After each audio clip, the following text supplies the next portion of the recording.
I was thinking about the concept of a one-hit wonder this morning. Not in a bad way, but like in the best way possible. Imagine writing a song in, say, 1985. Maybe it took you an afternoon. And for the next 40 years, every single time it plays in a grocery store or gets streamed or ends up in a movie, you get paid. You just wake up and you're richer. That's the dream, isn't it? Mailbox money. Exactly. It's the purest form of passive income because it's completely, detached from your labor. You do the work once and the asset pays you forever. But usually to get that, you have to be some kind of creative genius. The stack of documents I have in front of me today, though, is proposing something that it feels like a remix of that idea. But instead of a song, the asset is money itself. It is a heavy concept to wrap your head around at first. We're looking at a proposal for something called a Royalty Club membership. Hmm. And to really understand why that exists, we have to unpack the engine underneath it, which is this new financial ecosystem called the Diamondback Token, or DBK. And I want to set the stage for you right away. This isn't some white paper for a meme coin I found on Twitter. The source material we're doing a deep dive on today is a presentation, and it's specifically targeting accredited purchasers. So we're talking institutional investors, family offices, people moving serious capital. The tone is serious, the scope is massive, and frankly, it reads a bit like a financial thriller. It really does. You've got diamonds, sovereign nations, geopolitical tension, and right in the middle of it all, this mathematical formula for passive income. So the mission for this deep dive is to see if we can connect the dots. On one side, you have a proposed solution for global inflation using diamonds, and on the other, a membership club that claims to pay you a 5% cut of the revenue from that solution. A 5% cut of global currency sales. I mean, that's the headline that grabs you. But I'm a skeptic. Before we get to the payout, we have to look at the engine. Because if the engine doesn't run, nobody gets paid. So let's start with DBK. The presentation begins with a pretty aggressive critique of the money we use today. It does. And it frames the problem in a way that's becoming harder and harder to ignore. They basically put two suspects in the lineup: traditional fiat currency, so the dollar, the euro, and the current crop of crypto stablecoins. Okay, let's unpack the fiat argument first. This is the one we all feel at the grocery store, right? Precisely. It's the melting ice cube theory. If you hold cash, you're guaranteed to lose purchasing power over time. Inflation is technically a feature, not a bug, of the modern fiat system. Central banks print money, and the side effect is your savings buy less next year. Right. So the source argues fiat is broken because it just leaks value. But the usual crypto counterargument is buy Bitcoin or buy stable coins. Why does this presentation have issues with stable coins? Aren't they supposed to be the fix? That's where it gets interesting. The source argues that typical stablecoins like USDT or USDC are really just digital wrappers for the same melting ice cube. If a stablecoin is pegged to the dollar and the dollar loses value, the stablecoin also loses value in real terms. That makes perfect sense. You're just digitizing the inflation. But they go further. They highlight counterparty risk and algorithmic failure. I mean, we've seen so-called stable coins go to zero overnight because an algorithm failed or because the assets backing them weren't actually there. The DBK pitch is that the world needs a flight to safety that isn't just another promise or a line of code. They call it an inflation-proof, fixed-price, real-world asset-backed digital currency. That's a massive mouthful. Let's strip that down. Real-world asset-backed. What does that actually mean here? What's in the vault? It means if you peel back the digital layer, there's something physical and tangible sitting in a vault somewhere. For DBK, it's a hybrid backing system. Part one, the foundation, is investment-grade diamonds. Okay, diamonds. I get the appeal. They're scarce, they're durable, they've been valuable for centuries, but No. I have to play devil's advocate here. Diamonds aren't exactly liquid. If a bank needs to settle $1 billion transaction, you can't exactly chip off a piece of a diamond and hand it over. And that is exactly why most asset-backed projects fail. They pick assets that are hard to move. That's why DBK uses a dual system. The diamonds provide the long-term store of value, the anchor against inflation. But the second part of the backing is short-term U.S. Treasury bills. Ah, okay, so the T-bills are the liquidity layer. Exactly. T-bills are cash equivalents. You can sell them in seconds. So the structure is actually pretty clever. Diamonds to protect against long-term devaluation, and T-bills to ensure the cash is there when you need it. So it's trying to be the best of both worlds. The stability of a rock, literally, and the liquidity of a checking account. And unlike Bitcoin, which we know swings wildly, DBK is designed to stay fixed. Right, and this is a crucial distinction for you to understand. DBK is the product. It's the utility token. You don't buy DBK to get rich. You buy it to preserve wealth. It's designed to stay at $1. It doesn't moon, it doesn't crash. It just holds its value. Which brings us to the obvious question then. If the currency just stays at $1, where's the opportunity? Why is this presentation all about passive income and royalties? And that brings us to the second layer of this ecosystem, the royalty token, or royal. This is where the hook comes in. And the presentation is very careful with its language here. They don't call this equity. You aren't buying shares of Diamondback Inc. or whatever the company's called. No, and that's a huge legal and structural distinction. Equity implies ownership, voting rights, exposure to the company's debts. This is a revenue-sharing contract. It's much cleaner. The deal is simple. 5% of the total minted DBK sales revenue flows into a pool. I want to pause on that word, revenue, not profit, because anyone who follows business news knows profit can be a very slippery thing. It's a massive distinction. Profit is what's left after you pay everyone, salaries, marketing, R&D. You can make $1 billion in revenue and show zero profit if your accounting is creative enough. The old Hollywood accounting trick. The movie made $500 million, but somehow lost money on paper. Exactly. But a royalty on revenue is top line. It comes off the top before any expenses.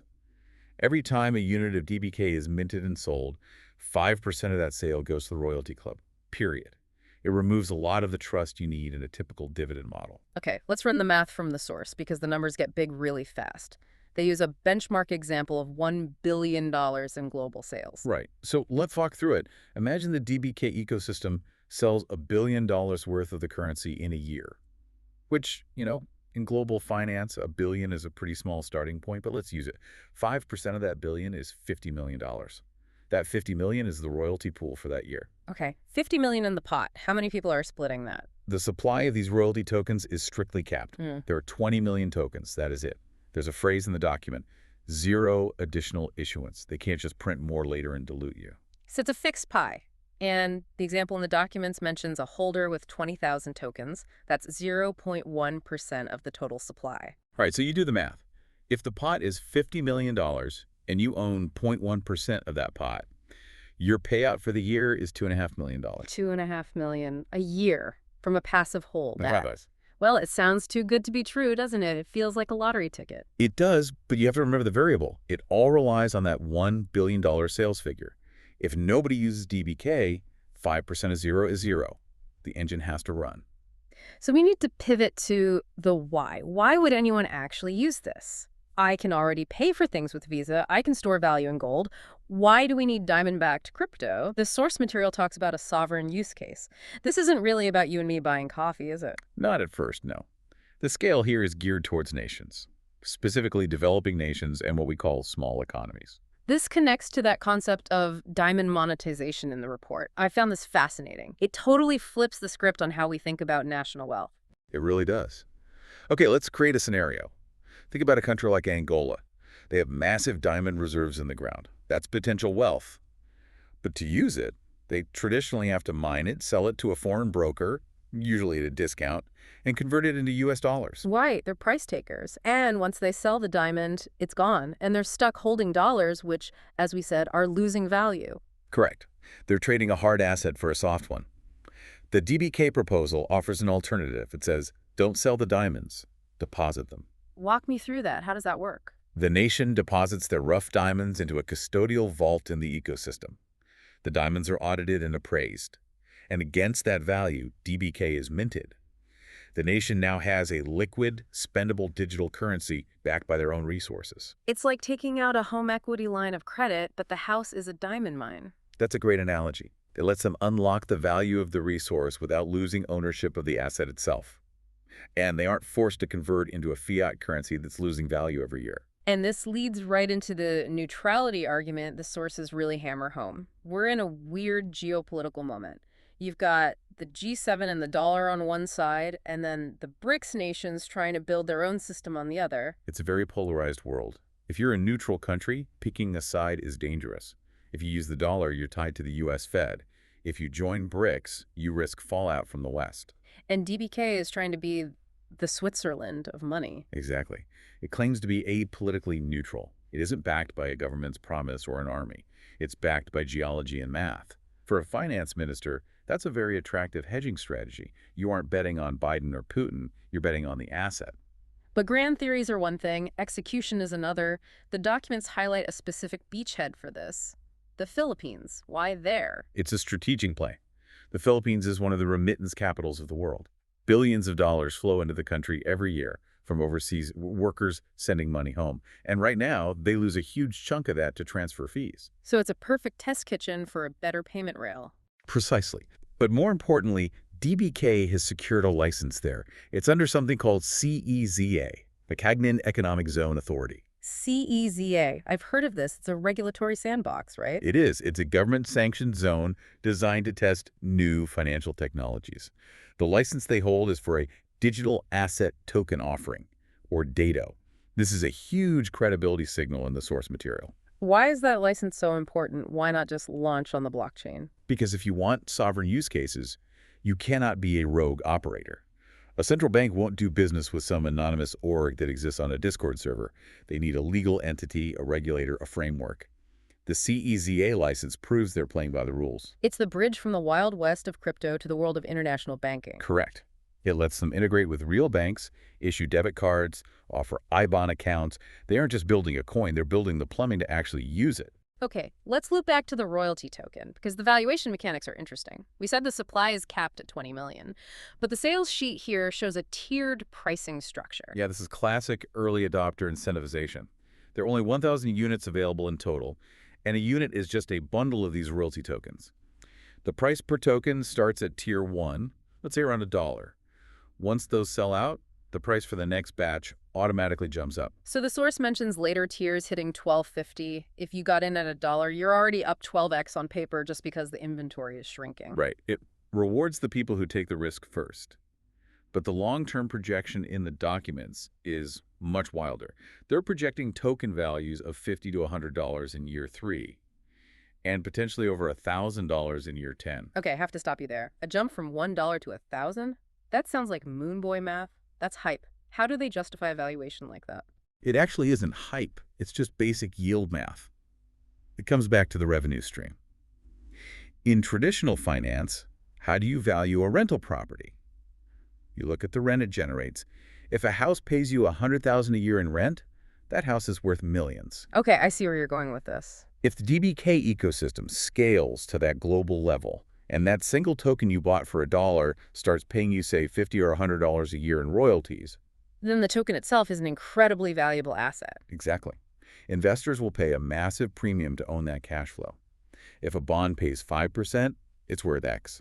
If a token pays 100% of its initial cost every single year, the market will bid the price of that token way, way up until the yield normalizes. That's where the capital appreciation comes from. But then but this whole thing hinges on trust. How do we know the diamonds are actually there? That's the multi-million-dollar question, isn't it? The source material addresses this by emphasizing institutional compliance. They require strict KYC and AML checks for anyone buying the royalty membership. So no anonymous buying? No. And for crypto purists, that's a turnoff. But for their target audience institutional wealth, it's a requirement. You can't have dirty money in a system that wants to replace national reserves. They lean heavily on the audit process and regulatory oversight from CEZA. It's interesting. They're effectively saying, we are not trying to be Bitcoin. We are trying to be a better SWIFT system. That's a great way to put it. Bitcoin is digital gold. It's a store of value outside the system. DBK wants to be the system. It wants to be the transactional layer for the global south. Okay, so let's zoom out and summarize the flow here, just so we have it clear. Step 1. The Diamondback token, DBK, is created. It's stable, fixed at $1, backed by diamonds and T-bills. It's pitched to nations and merchants. Right. Step 2, every time DBK is sold or minted, 5% of that gross revenue goes into a separate pot. Step 3, that pot gets distributed monthly to the holders of the royalty token. And step 4, as DBK gets adopted globally by countries, banks, remittance firms, that pot gets bigger, the payouts get bigger, and theoretically, the royalty token itself becomes more valuable because it's generating a higher yield. That's the flyer. That's the bet. It's financial engineering, pure and simple. It is. It's taking a resource, diamonds, wrapping it in a legal framework, the CEZA license, digitizing it with DBK, and then spinning off the income stream as Royal. It makes you think about the evolution of value. For the last 100 years, if you wanted to make money, you bought stock in a company that made things. Ford makes cars, Apple makes iPhones. You invest in production. Right. You invest in the company that builds the widget. But this model, this is owning a piece of the flow of money. It's like owning a toll booth on the highway of commerce. You don't care what cars are driving through, you just care that there's traffic. And that's the key takeaway. The bet isn't on a specific product. It's on the velocity of money. If DBK becomes a standard for trade in Africa or Asia, the velocity will be immense, and the royalty holders are the ones standing at the toll booth. Of course, the risk is that the highway never gets built. Or another highway like a government-issued digital currency from China or the U.S. gets built right next to it. Absolutely. The central bank digital currency, the CBDC, is the elephant in the room. Every major government is trying to do this, but DBK's counterargument is trust. Do you trust the Chinese government with your data? Do you trust the U.S. Fed not to inflate your savings away? Or do you trust a neutral protocol backed by audited assets? A protocol that pays you to be a member. It's a compelling pitch. It combines the oldest form of wealth gems with the newest form of distribution blockchain royalties. Well, it's certainly a fascinating case study. Whether it ends with a pot of gold or just a theoretical white paper, we'll see. But the ambition is undeniable. It is. And for those watching the space, it's a perfect example of how real-world assets are starting to merge with crypto. It's not just magical internet money anymore. It's plumbing for the real economy.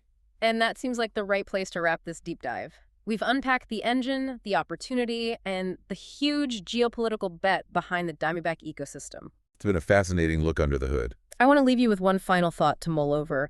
We talked about asset-backed neutrality.